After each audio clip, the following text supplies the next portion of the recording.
Welcome back to the show. Bukhari صاحب, لیکن آپ یہ بات کر رہے ہیں کہ مذاکرات کے لیے امریکہ بھی سنجیدہ ہے, فیس سیونگ ڈھونڈ رہا ہے, لیکن کچھ امریکی حکام یہ بھی کہہ رہے ہیں کہ امریکہ بالکل ایران پر اٹیک کرنے کی تیاری بھی ساتھ ساتھ کر رہا ہے. تو کیا یہ صرف ایک ایران کو پریشرائز کرنے کے لیے سائیکولوجیکل وارفیئر ہے تاکہ اپنی مرضی کی کوئی ڈیل نکال لی جائے؟ دیکھیے, جب بھی آپ کسی کے ساتھ مقابلے کے منظرنامے میں ہوتے ہیں تو آپ اپنے چپس ہائی رکھتے ہیں تاکہ دوسرا فریق جو ہے مروب ہو کے, ڈر کے, خوف سے آپ کے ساتھ سمجھوتے پر, آپ کی مرضی کے پوائنٹس پر سمجھوتے پر آ جائے. لیکن ایرانین قوم مختلف ہے نا, ڈفرینٹ نیشن ہے یہ.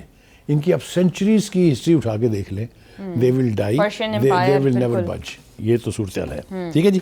ترکی کے وزیر خارجہ جو ہیں ان کا ایک بیان بھی امپورٹنٹ ہے. وہ یہ کہتے ہیں کہ امریکہ اور ایران دونوں, غور سے سنیے, امریکہ اور ایران دونوں معاہدے کے لیے لچک دکھا رہے ہیں. یعنی یہ فارن منسٹر کا اسٹیٹمنٹ از نو جوک جی.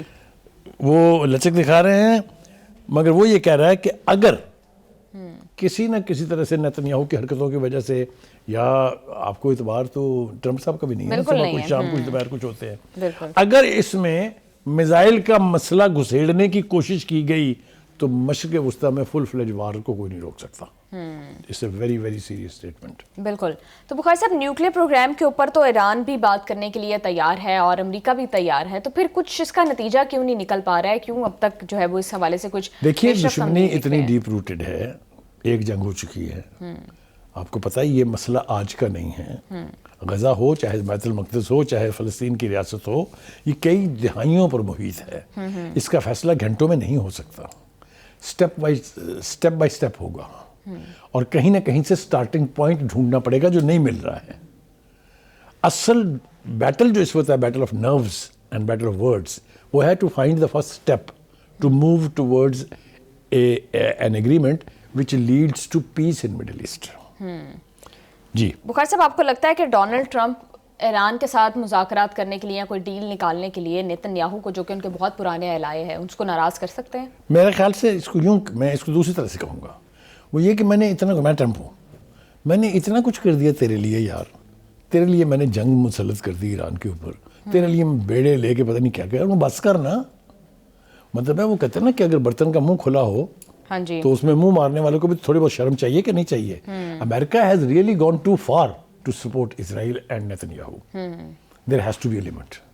لیکن بھائی صاحب, میرا مائنڈ اس کو اس طرح سے بھی پرسیو کر رہا ہے کہ آپ, دس کوڈ بی اے ٹریپ, کہ امریکہ ایٹ دا سیم ٹائم, جیسے لاسٹ ٹائم انہوں نے کیا کہ ہاں جی ہم تو مذاکرات اور ڈیل کے بہت قریب ہیں, اسی طرح سے اب بھی ڈونلڈ ٹرمپ یہی بات کر رہے ہیں کہ ہاں جی ہم تو ڈیل کرنا چاہتے ہیں, اور بیک ڈور کے تھرو اسرائیل کو یہ پرمیشن بھی دے دی ہو کہ آپ اٹیک کر سکتے ہیں, کیونکہ اسرائیل, پہلی بات تو یہ کہ اسرائیل آئسولیشن میں اٹیک کرنے کی ضرورت ہی نہیں کرے گا, کیونکہ اس نے اکیلے جنگ میں جو سبق سیکھا ہے, اگر امریکنز نہ آتے تو اسرائیل تو گیا تھا. جی. نیتن یاہو کا پروگرام تو جاتا بقول شیر افضل مروت کے وڑ, اور یہ آلموسٹ اسرائیل وڑ گیا تھا. تو نیتن یاہو کی خوش قسمتی ہے کہ امریکہ نے بیچ میں کود کے اس کو بچایا ہے, بٹ نو سیکنڈ ٹائم. اس لیے کہ میں کل بھی کہہ رہا تھا, میں بار بار کہہ رہا ہوں, Iran is not that Iran of June. It has changed a lot. اس کے پرپوزے نکل آئے ہیں, اس کے پیچھے سپورٹ ہے, اس کے پیچھے چائنا اور رشیا جیسی سپر پاورز کھڑی ہیں. دس از ناٹ ایزی. یہ بات چین اور روس دونوں نے بتا دیا کہ if Iran is attacked we will not sit as silent spectator. میں کل بھی کہا, پرسوں بھی کہا, ترسوں بھی کہہ رہا ہوں. بالکل. یہ چیز روکے ہوئے ٹرمپ کو. تو یہ صرف گیدڑ بھبکیاں ہیں جو دھمکیاں نیتن یاہو دے رہے ہیں ابھی تک تو یہی ثابت ہوا ہے, کیونکہ تینوں فریق جنگ سے بچنا چاہ رہے ہیں. ایران بھی خود خواہش کے ساتھ جنگ میں نہیں جائے گا, لیکن اس پر اگر مسلط ہوئی تو it will fight till the last soldier. بالکل. بخاری صاحب, ایک اور بڑی انٹرسٹنگ ڈیولپمنٹ ہے, اسرائیل نے بالآخر بورڈ آف پیس میں شمولیت اختیار کر لی ہے. اتنا ڈیلے, تقریباً 1 مہینے ڈیلے کیا گیا اس کو, اس کی کیا وجہ ہے؟ کیا نیتن یاہو ڈونلڈ ٹرمپ کو پریشرائز کرنا چاہ رہے تھے؟ پہلی بات تو یہ ہے کہ مجھے اس کے شامل ہونے پر شدید ریزرویشنز ہیں میری. somebody who is guilty of genocide, not declared by you and me, yes, but the International Court of Justice. One who is killer and murderer of 73,000 people, Palestinian people, and plus 170,000 people who are injured. اس کو آپ انصاف کی کرسی پہ بٹھا رہے ہیں جو بورڈ میں بیٹھ کے صحیح فیصلے کرے گا. پہلی بات تو ہے کہ میں اس کی مذمت کرتا ہوں, اسٹرانگلی اس کو میں کنڈیم کرتا ہوں, اینڈ آئی ایکسپیکٹ کہ جو رکن ممالک ہیں اب تک جو 27 کے قریب ہیں ان کو بھی اس کے اوپر آبجیکشن کرنا چاہیے کہ no he should not be allowed to manage Gaza. غزہ پر تو اس نے اگریشن کر کے اس کے اوپر قبضہ کیا ہے ناجائز. How can he be member of that board to bring peace? Will he bring peace there? No, he will never bring peace because he doesn't believe in peace for Muslims. بالکل بالکل آپ ٹھیک کہہ رہے ہیں. بخاری صاحب اسی حوالے سے محمود عباس کا یہ موقف ہے کہ جو مغربی کنارے میں اسرائیل کی کارروائی ہیں ان سے ڈونلڈ ٹرمپ جو پیس پلان لے کر آئے ہیں اور جو غزہ کے اندر امن اور استحکام کی بات کر رہے ہیں, اسرائیل اس کو سیبوٹاج کر سکتا ہے. ایک تو بالکل ان کی بات ٹھیک ہے, لیکن مجھے حیرت یہ ہے کہ یہ کہاں چھپے ہوئے تھے جو اتنی دیر کے بعد نکلے ہیں کہیں سے. اسی لیے سارے ان کو کہتے تھے کہ وہ امریکن سٹوج ہیں. کہنے کا مطلب یہ ہے کہ یہ آوازیں تو اب ابھر رہی ہیں. یقینی طور پر ویسٹ بینک کے سٹیٹس کو, وہاں کے ماحول کو اگر ڈسٹرب کرنے کی کوشش کی گئی, that will be a fire, that will be flame the whole Middle East. میں بتا رہا ہوں آپ کو. اس لیے اپنے ٹرمپ نے اس کی مخالفت کی, سٹارمر نے اس کی مخالفت کی, 8 مسلمان ممالک نے اس کی مخالفت کی, فلسطین کی اتھارٹی کے جو صدر ہیں ان کا بیان آپ نے سن لیا ہے. How can you go against the will of the people? How can you go against the norms? How can you go against the international law? How can you do everything for that Netanyahu? So I don't think the situation is that. اگر غزہ کے اوپر اس نے waste bank پہ اس نے گڑبڑ کرنے کی کوشش کی تو Netanyahu will have a pay very heavy price for that. بالکل. بخاری صاحب آپ کو اسرائیل اور امریکہ کے تعلقات کس طرف جاتے نظر آ رہے ہیں؟ کیونکہ ہم دیکھ رہے ہیں کہ کافی رفٹ ہے, نہ ڈونلڈ ٹرمپ ان کی بات مان رہے ہیں اور وہ بھی اگینسٹ ڈونلڈ ٹرمپس پلان چل رہے ہیں. آپ یہ بالکل ٹھیک کہہ رہے ہیں, لیکن چونکہ اسرائیل ایک تفیلی ملک ہے, اسرائیل کی سروائیول ہی 2 گھنٹے کے لیے ممکن نہیں اگر امریکہ اس پر سے ہاتھ اٹھا لے. دیئرفور اسرائیل کی کوئی بھی لیڈرشپ ہو, کوئی بھی پرائم منسٹر ہو, نیتنیاہو ہو, کوئی ہو, وہ افورڈ ہی نہیں کر سکتے ناراض کرنا امریکہ کو. تو الٹیمیٹلی ٹرمپ جو ہے وہ پرویل کرتے ہیں دنیا کے اوپر تو اپنی قوت کے بل بوتے پر, لیکن یہاں پر وہ ان کو صرف شٹ اپ. میں نے کہا نا کہ آج یہ بیان جو ہے ٹرمپ کا کہ no we will not go for war, we will prefer peace, یہ تو بہت بڑی شٹ اپ کال ہے.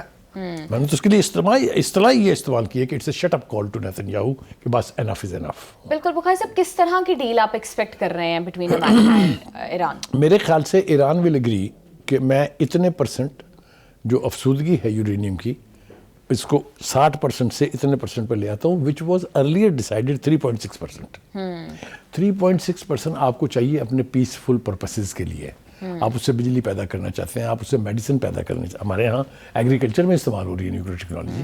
نیوکلیر ٹیکنالوجی تو بہت ساری جو وہ پیسفل پرپسز کے لیے جتنی ہے وہ اتنے پہ راضی ہو جائے گا, لیکن اس کو ختم کرنے پہ راضی نہیں ہوگا کبھی بھی. بخاری صاحب میرا ایک سوال ہے کہ نیوکلیئر ایران پاکستان کو سوٹ کرتا ہے یا نہیں؟ دیکھیے ہماری تو خواہش یہ ہے, ہم پر الزام کیا ہے, میں آپ کو اگر تھوڑا سا پیچھے لے جاؤں تو ہم پر تو سب سے امریکہ کا یہ تھا کہ ہم نے دیا اس کو نیوکلیر ٹیکنالوجی ایران کو. پتہ نہیں یہ پورا سچ ہے یا نہیں ہے جو میں بول رہا ہوں, لیکن کیا آسمان سے اتری ہے وہاں, کہیں سے تو آئی ہے نا. تو ہم اگر نہ چاہتے تو یہ تو ابتدائی نہیں ہو سکتی تھی. آپ سمجھ رہی ہیں کہ میں اس سے آگے کھل کے بولوں؟ بخاری صاحب میں سمجھ تو رہی ہوں, لیکن سوال اب بھی میرا ادھر برقرار ہے کہ آپ کو یاد نہیں ہے کہ جو ہمارے نیوکلیر سائنٹسٹ تھے ڈاکٹر عبدالقدیر, کاہے کے لیے اتارا گیا تھا ان کو کہوٹا ریسرچ لیبارٹری کی قیادت سے؟ یہی الزام لگایا تھا نا امریکہ نے کہ انہوں نے دی ہے وہ ٹیکنالوجی. آگے چلے, اس سے آگے نہ جائیں. جی بالکل آپ ٹھیک کہہ رہے ہیں بخاری صاحب, لیکن اس کے ساتھ علی شمخانی کے بیانات اور ایرانی وزیر خارجہ کے بیانات کہ ایران کوئی پھانسیاں نہیں دے رہا, کوئی عدالتی کارروائی نہیں کر رہا. دیکھیے بالکل ٹھیک کہہ رہی ہیں آپ. پہلے تو یورپ نے مس نومر یہ کیا کہ جو 30,000 بندہ مارا گیا ہے, 30,000 لاشیں چھپانا آسان کام نہیں ہوتا. ٹھیک ہے, وہ جھوٹ بولا گیا, اس کو ایکسپلائٹ کرنے کی کوشش کی گئی. جو لوگ گرفتار کیے گئے تھے ان میں سے 2,500 لوگ خود ایرانین اتھارٹیز نے چھوڑ دیے ہیں, جنہوں نے معافی مانگ لی اور انہوں نے کہا کہ آئندہ ہم اس قسم کی ایکٹیویٹی میں نہیں آئیں گے. ابھی کسی کو پھانسی نہیں دی گئی ہے, مقدمات چلیں گے ضرور اس کے اوپر. انہوں نے یہ نہیں کہا کہ ہم ان کو چھوڑ دیں گے. جنہوں نے اس سازش کا حصہ جو بنے ہیں انہیں سزائیں ضرور ملیں گی. ابھی فی الحال ڈیفر ہو گئی ہیں, لیکن کیسز ان کے اوپر چلیں گے. لیکن پھانسیوں والا سلسلہ جو ہے نہ شروع ہوا تھا, نہ ابھی وہ شروع ہونے کا کوئی امکان ہے. ٹرائل تو لمبے چلتے ہیں نا, ٹرائل تو مطلب ایک دن میں ختم نہیں ہوتے. لیکن بخاری صاحب یہ تو ایران کا انٹرنل میٹر ہے. ہاؤ ڈز امریکہ کیوں اس میں انوالو کر رہا ہے؟ امریکہ اور اسرائیل مامے ہیں کہ ایران میں جو کچھ ہو رہا ہے اس میں ان کی مرضی کو دخل ہونا چاہیے. بھائی کیوں ہونا چاہیے؟ Who are you? تو یہ بات آپ کی بالکل ٹھیک ہے کہ انڈیپینڈنٹ اسلامک کنٹری جو ہے اس کو اپنے اندرونی افیئر اپنی مرضی سے چلانے چاہیے. میں پوچھتا ہوں ٹرمپ سے کہ آپ کے اندر جو مظاہرے ہو رہے ہیں, جو اس وقت ہو رہے ہیں آپ کے فیصلوں کے خلاف, اور جو اس سے پہلے فلسطین کے حوالے سے ہوئے تھے, کیوں نہیں آپ نے پھر ان سارے لوگوں کو کے ساتھ مل کے ان کو ہمت دلائی جس طرح آپ ایران میں دلا رہے تھے؟ جی بالکل بخاری صاحب آپ ٹھیک کہہ رہے ہیں. پروگرام میں واپس آئیں گے ایک شارٹ بریک کے بعد, ہمارے ساتھ رہیے گا.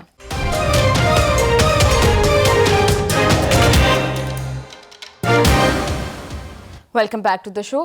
بخاری صاحب, سیاسی منظرنامے کے اوپر بڑی ان یوزول قسم کے ڈیولپمنٹس ہو رہی ہیں. ابھی سپریم کورٹ نے حکم دے دیا ہے کہ بانی کی آنکھوں کا معائنہ اور ان کے بچوں سے ان کا رابطہ جو ہے وہ 16 فروری سے پہلے کروا دیا جائے.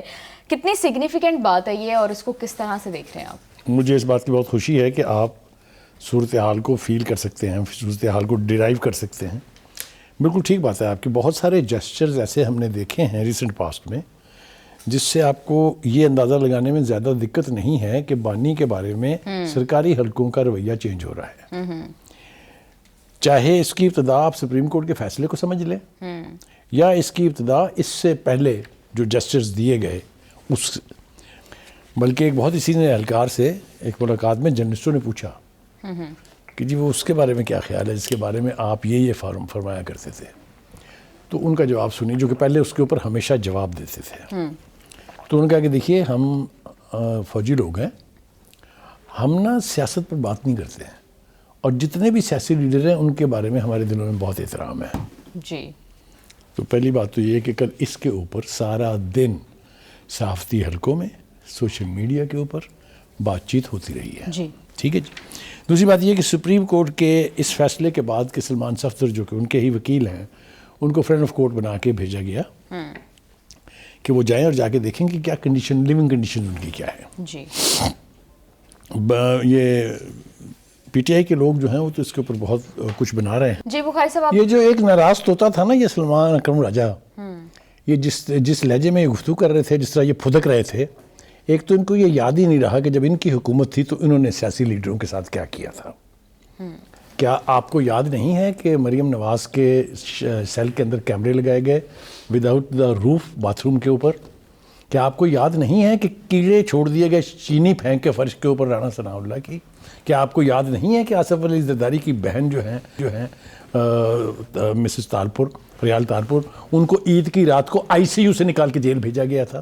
کیا آپ کو یاد نہیں ہے کہ ایک باپ کو ملنے گئی بیٹی کو آپ نے جیل سے پکڑا تھا؟ ان کو تو شرم آنی چاہیے بات کرتے ہوئے. لیکن اس کا یہ مطلب نہیں ہے کہ ہم غیر انسانی رویہ اختیار کریں. دیکھیے جو کچھ جیل مینول اجازت دیتا ہے وہ سب کچھ جیل سپرڈنٹ نے کیا. ان کی مرضی پر کہ میں پمپمز دکھاؤں گا اپنی آنکھیں, اس پر لے کے آئے تھے. خود بانی نے کہا تھا کہ مجھے دن میں مت لے کے جائیے گا, ممکن ہے ہنگامہ ہو. یہ ساری باتیں بھول جاتے ہیں. ایک چھوٹا سا جواز ملتا ہے, پھر اس کو لے کے وہ کہہ رہے ہیں کہ قیامت آ جائے گی, طوفان آ جائے گا, پتہ نہیں کیا ہو جائے گا. یہ ان کو ابھی تک یہ صبر نہیں آیا کہ طوفان شفان کوئی نہیں آیا نا, 8 مئی کو بھی کوئی نہیں آیا. تو ایک تو یہ دھمکی آماز لہجے میں جب تک بات کرتے رہیں گے ان کے ساتھ کوئی فیور نہیں ہو رہی ہے, میں بتا رہا ہوں آپ کو. ٹھیک ہے. دوسری بات یہ ہے سپریم کورٹ نے کیا کہا, اس نے کہا کہ جو جیل سپرڈنٹ کی رپورٹ تھی اور جو سلمان صفدر کی رپورٹ ہے وہ دونوں ایک جیسی ہیں. جی. اور بخاری صاحب اس رپورٹ کے اندر یہ لکھا ہوا ہے کہ خان صاحب نے تقریباً اکتوبر میں بتایا تھا کہ ان کی آنکھ اس اکتوبر تک ٹھیک تھی, اس کے بعد دھندلاہٹ آئی اور بارہا وہ رپورٹ کرتے رہے اس کو, لیکن ان کو معمولی سے ڈراپس دے دیے گئے, ان کو ڈاکٹر تک رسائی پراپر نہیں دی گئی. دیکھیے میں نا اس کے حوالے سے زیادہ گفتگو کرنا نہیں چاہتا ہوں, اس لیے کہ سپریم کورٹ بیچ میں مطلب انوالو ہے, اب ان کی مرضی کے اوپر, ان کی ہدایت کے اوپر یہ سب کچھ ہو رہا ہے. لیکن بہت سارے سوال جو طبی ماہرین ہیں, ایک تو یہ جو اپنے سہیل آفریدی صاحب ہیں, وہ تھوڑی سی مات آئی تھی ان کو, لیکن میرا خیال سے وہ پھر پھدکنے لگ گئے ہیں. پھر انہوں نے کہا کہ جی طبی دہشت گردی ہوئی ہے. ذرا آپ اصطلاح سنیں کیا ہے. یعنی طبی دہشت گردی ہوئی ہے ایک ایسے مجرم کے ساتھ جو سزا بھگت رہا ہے. Don't forget that. Supreme court نے کیا کہا ہے, کسی کے ساتھ پریفرینشیل ٹریٹمنٹ نہیں ہو سکتا. کہا ہے کہ نہیں کہا ہے؟ تو بات کو میرے خیال سے اس کی اسپرٹ کے اندر دیکھنا چاہیے. یہ اگر طوفان آنے کی باتیں کریں گے تو یہ جو کچھ ہو رہا ہے یہ بھی رک جائے گا. تو یہ دشمنی کر رہے ہیں خان صاحب کے ساتھ. بالکل ٹھیک ہے. تو ایک تو یہ بات, اس بات کا خیال رکھنا چاہیے. دوسری بات یہ ہے کہ کل سلمان صفدر صاحب نے واپس جاتے ہوئے جرنلسٹوں سے بات کرتے ہوئے ایک سوال کے جواب میں کہا تھا کہ ان کی صحت ٹھیک ہے. وہ اپنے بیان سے مکر گئے ہیں. جی. ان کا میں نے تو کبھی کہا ہی نہیں ہے. ہاں جی, جو بھی ساری بخاری صاحب ڈیٹیلز آئی ہیں, پی ٹی آئی اس کے اوپر جس طرح بھی سیاست کرے وہ ایک الگ بات ہے, لیکن خان صاحب کی صحت اس حد تک خراب ہونا, ان کی آنکھوں کی 85% بنائی جانا, آپ کو کیا لگتا ہے کہ کرنٹ گورنمنٹ کے اوپر ہی کتنے بڑی, ان کی پالیٹکس کے اوپر ہی کتنا اس کا نقصان ہے؟ دیکھیے پہلی بات یہ ہے, ہم نا ہوا میں بات ضرور کرتے ہیں. ایک شخص جیل میں ہے, اس کی لائف نارمل تو نہیں ہے نا. ایک اتنا بڑا لیڈر جو پرائم منسٹر رہ چکا ہوا ہے, اس کے اوپر یہ پریشر ہیں کہ وہ جیل میں ہے. سیل میں رہنا کوئی آسان کام تو نہیں ہے. تو آپ کا کیا خیال ہے کہ ایسے ماحول میں رہتے ہوئے آپ کی صحت جو جوانوں والی 18 سال کی ہو جانی چاہیے تھی؟ چیزیں افیکٹ ہوتی ہیں نا, پریشر ہے, دباؤ ہے, اور بہت سیریس دباؤ ہے. ایک ایسا شخص جو آزاد پنچھی تھا, ایک ایسا شخص جو اس ملک کا پرائم منسٹر تھا, وہ اڈیالہ جیل میں سزا بھگت رہا ہے. تو یہ چھوٹا پریشر ہے. اوپر سے ان کی پارٹی جو ہے اس کا جو حال ہو رہا ہے, آپ کا خیال ہے ان کے اوپر پریشر نہیں ہے؟ کتنی مرتبہ انہوں نے کہا کہ احتجاج کریں, کہاں گیا وہ احتجاج؟ تو پریشر تو ان کے اوپر تھا, اور پریشر سب سے پہلے اس ایج گروپ میں آنکھیں لیتا ہے, یہ یاد رکھیں. میں بھگت چکا ہوں نا, میری دونوں آنکھوں کا لیزر آپریشن ہوا ہے, اس کے بعد یہ ریسٹور ہو گئی آئیز. تو کہنے کا مطلب یہ ہے کہ اللہ نہ کرے کہ ان کی بنائی جائے, نہیں جانی چاہیے ان کی, اور بیسٹ پاسبل ٹریٹمنٹ کروانا چاہیے. لیکن آپ اس کے ساتھ یہ دھمکیاں اس طرح کی لگائیں گے اگر, تو یہ صورتحال بگڑے گی, بہتر نہیں ہوگی. جی بخاری صاحب, آپ کو کیا لگتا ہے کہ جو بانی تحریک انصاف کی صحت کی خرابی, اور پھر جس طرح سے آپ نے بھی بات کی کہ بہت سارے اس طرح کی جو ہے ایکشنز لیے جا رہے ہیں, کیا آپ کو لگتا ہے کہ بانی کی رہائی اب قریب ہے؟ دیکھیے میں نے آپ سے کہا, اس کو جیوپرڈائز کوئی اور نہیں کرے گا. نہ اس کو حکومت جیوپرڈائز کرے گی, نہ اس کو دیگر سیاسی پارٹیاں کریں گی. اس کو اگر جیوپرڈائز کرے گی تو ان کی اپنی پارٹی کرے گی. یہ لکھ لیں گے, میں کہہ رہا ہوں.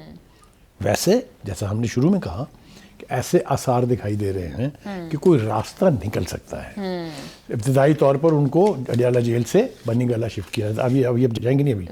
بخاری صاحب اچھا آخری بات میں کروں, آپ سوال کر لیتی ہیں تو پھر اس کا جواب تو دینا ہوتا ہے. علیمہ خان جی, انہوں نے پھر الزام لگا دیا جی کہ یہ عدلیہ تو آزادی نہیں ہے, تو اس سے ایک طرف سے ریلیف مل رہا ہے ان کو, پھر کہتے ہیں عدلیہ آزاد نہیں ہے. ان کو اصل میں عدلیہ کون سی چاہیے؟ وہ جو کہتے تھے گڈ ٹو سی یو, یعنی وہ افتخاری, ثاقبی, کھوسوی, گلزاری, بندیالی, وہ اب عدالتیں نہیں ہیں.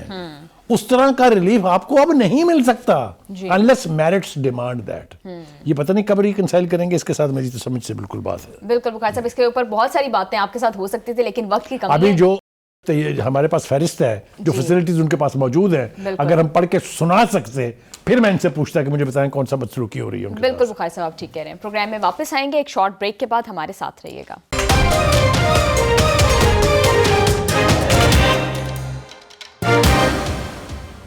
ویلکم بیک ٹو دا شو.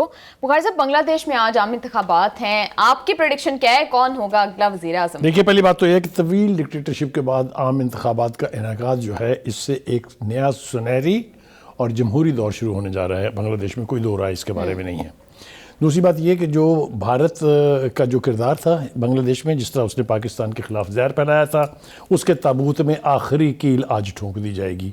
وہ جو مطلب حسینہ واجد کو لے کے بیٹھے ہوئے ہیں, جو بنگلہ دیشی عوام کے نزدیک اب ان کی بدترین دشمن ہے. جی, تو کہنے کا مطلب ایک تو یہ چیپٹر اب ختم ہو گیا ہمیشہ کے لیے. ہندوستان اب صرف یاد کرے گا وہ دن جب کبھی بنگلہ دیش کے ساتھ اس کی دوستی ہوتی تھی, اور حسینہ واجد بھی یاد کرے گی جس نے مودی کو بلا کے پاکستان کو توڑنے کے اوپر اس کو سول ایوارڈ دیا تھا, ہائیسٹ. یہ یاد رکھنی چاہیے باتیں ہمیں. دوسری بات یہ ہے کہ اس وقت مین سٹریم دو پارٹیاں ہیں جن کا بڑے کانٹے دار مقابلہ ہے. ایک جماعت اسلامی ہے اور دوسری BNP ہے, بنگلہ دیش نیشنل پارٹی.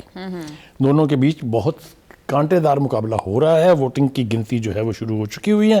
میرے خیال سے ان ادر 2 hours لیڈز آنی شروع ہو جائیں گی, لیکن یہی دو مین سٹریم پارٹیز ہیں. جماعت اسلامی کو ایک ایج یہ حاصل ہے کہ یہ جو نئی نسل تھی, جو یوتھ تھا وہاں کا, جو کیا ٹرم ہے, جینزی جو تھی, ان کے گروپ نے اتحاد کر لیا ان کے ساتھ, تو وہ ان کے ساتھ شامل ہو گئے ہیں. اس لیے میں سمجھتا ہوں کہ جماعت اسلامی کو ایج ہے, لیکن اب تک کے جو انڈیکیٹرز ہیں اس میں BNP is in the lead. Ultimately گنتی کے اندر کیا نتیجہ نکلنے جا رہا ہے وہ تو اب ہم دیکھیں گے. دوسری بات یہ ہے کہ Bangladesh is at a turning point of history. اگر وہاں جمہوریت بحال ہو جاتی ہے, اگر وہاں کے عوام جو ہیں ان کا کانفیڈنس حاصل ہوتا ہے جو ان کے اوپر حکمرانی کریں گے, بنگلہ دیش میں بہت پوٹینشیل ہے. میں آپ کو ایک مثال دیتا ہوں کہ آپ پورے یورپ میں چلے جائیں, جتنی بھی ان کی گارمنٹس کی چین ہیں ان سب میں 80 to 90% پروڈکشن جو ہے وہ بنگلہ دیش کی ہے. ان کے یہاں سے فیکٹریوں میں بن کے چیزیں ان کے ٹیگ لگ کے جاتی ہیں وہاں. تو بنگلہ دیش میں وہ پرسن کی باتیں تو پرانی ہو گئی, ٹھیک ہے پرسن کبھی ہوتا تھا مین سٹریم ان کا جو وہ, لیکن Bangladesh is a very very promising country, اور ہم سمجھ رہے ہیں کہ اس الیکشن کے نتیجے میں وہاں جو صورتحال بننے جا رہی ہے وہ وہاں کے عوام کے لیے بہت بہتر. بالکل بخاری صاحب, let's hope for the best. Thank you so much sir for your analysis. Program کا ٹائم ہو گیا ختم. سی یو آل آن منڈے. اللہ حافظ.